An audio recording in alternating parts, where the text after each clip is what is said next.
কবি জীবনানন্দ দাশের কবিতা বনলতা সেন। হাজার বছর ধরে আমি পথ হাঁটিতেছি পৃথিবীর পথে, সিংহল সমুদ্র থেকে নিশীথের অন্ধকারে মালয় সাগরে।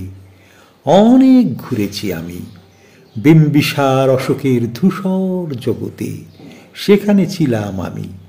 আরো দূর অন্ধকারে বিদর্ভ নগরে আমি ক্লান্ত প্রাণ এক, চারিদিকে জীবনের সমুদ্র সফেন।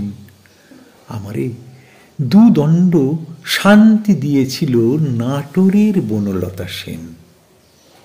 চুলতার কবেকার অন্ধকার বিদিশার নিশা, মুক্তার শ্রাবস্তির কারুকার্য। অতি দূর সমুদ্রের পর হাল ভেঙেছে নাবিক, হারায়েছে দিশা। সবুজ ঘাসের দেশ যখন সে চোখে দেখে দারুচিনি দ্বীপের ভিতর, তেমনি দেখেছি তারে অন্ধকারে। বলেছে সে, এতদিন কোথায় ছিলেন পাখির নীড়ের মতো চোখ তুলে নাটোরের বনলতা সেন।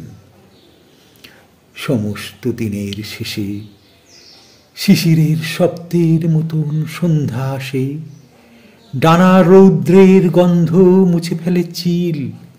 পৃথিবীর সব রং নিভে গেলে পাণ্ডুলিপি করে আয়োজন। তখন গল্পের তরে জোনাকির রঙে ঝিলমিল।